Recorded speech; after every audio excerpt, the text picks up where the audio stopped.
I literally just filled out the form and this quote hit my inbox almost instantly. The solar industry has a conversion problem and has nothing to do with panel efficiency. When a homeowner decides they're serious about going solar, they don't just call one installer. They call three, maybe four, and here's the thing. They're not really shopping on price at this stage, they're shopping on whoever makes them feel like their project actually matters. The installer who gets a detailed proposal in front of them first has a massive advantage.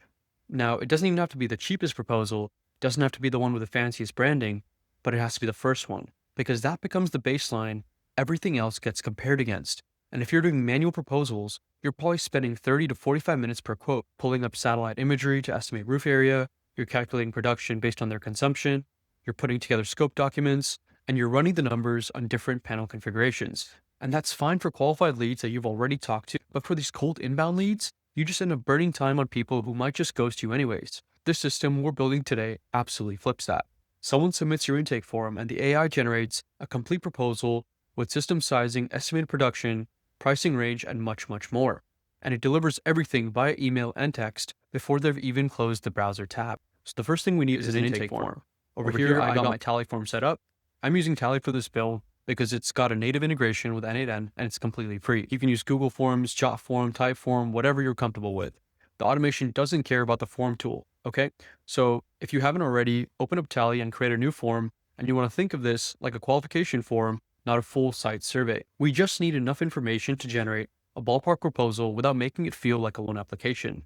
So over here, we start off with the basics, a name field, an email address, and this is where the proposal is going to go, phone number for the follow-up text, service address, so you know where the system's getting installed, and now the solar specific fields. This is where it's quite different from other trades because you're not fixing something that's broken, you're offsetting consumption and then generating ROI. And this form needs to capture that, and it's built for that. So first off, the average monthly electric bill, give them a few ranges over here to choose from. This is how you're going to estimate the system size. Someone paying $70 a month doesn't need a 15 kilowatt array. Someone paying 600 probably does, right? Next, we have the property type. So single family, multifamily, etc. This affects the permitting, interconnection requirements, and sometimes even the available incentives. Next, we have the ownership stat. If they're renting, we're going to need the landlord approval before we can even think about putting panels on that roof. And the AI will flag this in the proposal. Next, we have the roof type. So different roof materials have different installation requirements and sometimes different costs. Tile roofs are going to take longer, and metal roofs need specific mounting hardware. Next, we have the age of the roof, so give them a few options over here. Someone's got a 25-year-old comp shingle roof, you need to address that in the proposal, right? No one wants to pull the panels off in 3 years to replace the roof deck. Then we have the shading situation. Full sun all day, partial shade, significant shade, or not sure. This directly impacts the production calculations. A system in full sun is going to generate way more kilowatt hours per year than one under a big oak tree. Then we have the battery backup interest, and so if they say yes, our AI automatically includes battery storage as a primary option in the proposal instead of burying it at the bottom. They say maybe, it goes in as an add-on. And then finally, the photo upload. If they've got pictures of their roof or their main panel, great. Not, that's fine too. You'll get those during the actual site survey. And so that's 11 fields. It takes about 90 seconds to fill that out. Once it's built, publish the form and grab the form ID from the URL. You can embed this on your website's quote request page or then keep it internal and fill it out yourself after phone calls with prospects. Now you want to open up n8n, and instead of building this node by node from scratch, just download the workflow JSON from the description and import it directly. You're going to see 8 nodes in the workflow. And so first off, you have the trigger node, listens for form submissions. Then we have the prompts node, which cleans up the data and then builds the instructions for the AI. The AI node is going to generate that proposal. And then we have a validation node that enforces the pricing guardrails, a merge node that combined everything, an email builder that creates the HTML, send email node that sends an email via Gmail, and then a send SMS node, which sends a text message with Twilio. So I'm going to walk you through each one so you understand what's happening under the hood and how you can customize it for your specific market and pricing.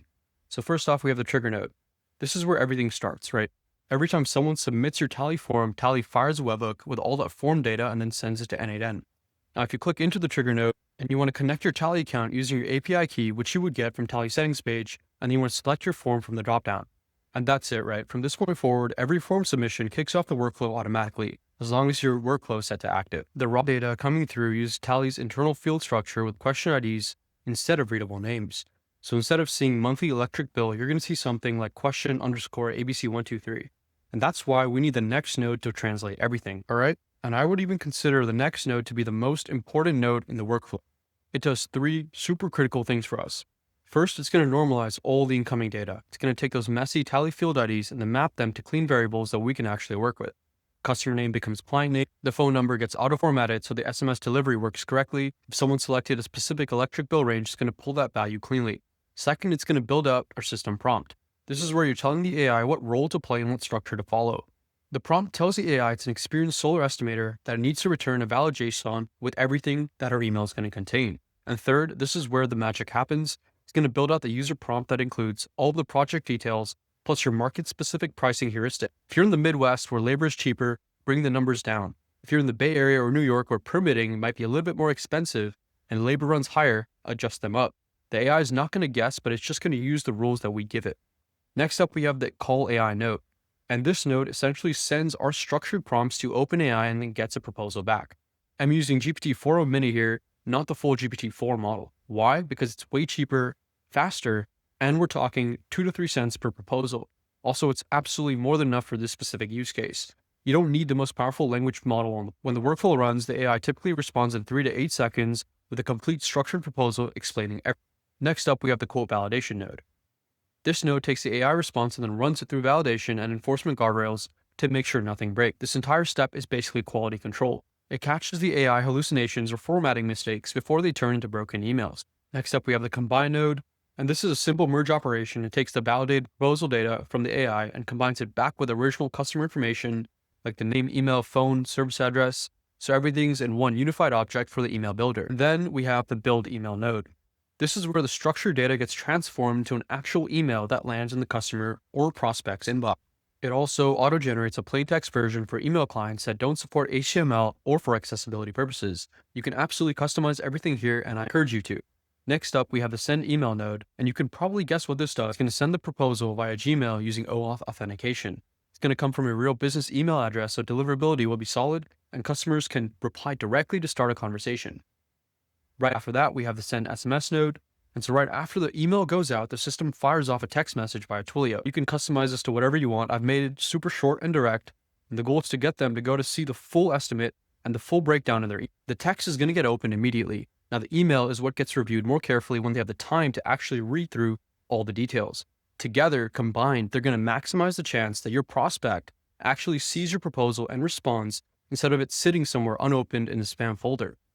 Together, they're going to maximize the chance that your prospect actually sees the proposal and responds instead of it sitting unopened in a spam folder somewhere. Now, let's go ahead and run this through a real test so you can actually see it in action.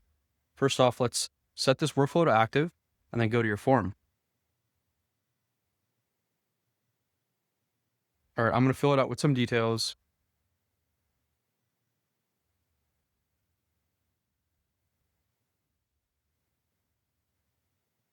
Service address, let's just use this one. It's Beverly Hills Hotel.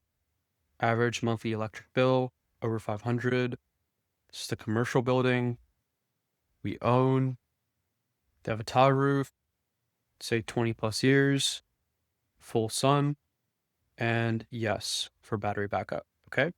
And now let's hit submit. And if you've done this correctly, this is automatically going to fire right here, and it's going to go through the entire work. And if you go to executions, looks like it actually succeeded. And there we go. The email hit my inbox. And this is our estimate. All right, let's pause for a second because wow, I literally just filled out the form and this quote hit my inbox almost instantly. So let's walk through this entire email now, right? This is from Ellie and it's for commercial install. As I said, the Beverly Hills location. Price range is super realistic from $8,950 to $11,500. And that already includes a 30% federal tax credit, which is big. Real out-of-pocket is much lower than it looks. So what's included is pretty clean, right? We have site survey and design, panels and inverters, all electrical work, permits and inspections, and system activation monitoring. Timeline-wise, we have a site survey in 1 or 2 weeks and a full install about 45 days after approval, right? So assumptions are pretty standard here. The roof is solid, no major panel upgrades, and good sun exposure. If any of that changes, the price can move, but there's absolutely nothing sketchy here. Also, we've given them some optional upsells like the battery backup, EV charger, electrical panel upgrades if needed, and the next step is made pretty clear for us, right? We schedule the site survey, lock in the final pricing, and then the permits roll. So that's the full demo. Let's go back over to our n8n workflow. And I just really want to quickly go over why this matters, right? When someone's serious about going solar, they're usually comparing 3 to 5 installers. The one who gets real numbers in front of them sets the anchor. Everything else gets judged against that baseline. This system, as you saw, sends proposals instantly, automatically, 24/7. It's going to work while you're on another job site. It works nights and weekends, on holidays, and costs pennies per proposal. That is the complete AI-powered proposal automation system built specifically for solar contractors. If you want the workflow JSON, the intake form template, and help customizing everything for your specific market and pricing structure, it's all available in my school. Download it, import it into n8n, plug in your credentials, and you can have this running today. Drop a comment and let me know what trade or service business you want me to automate next, and I'll see you in the next one.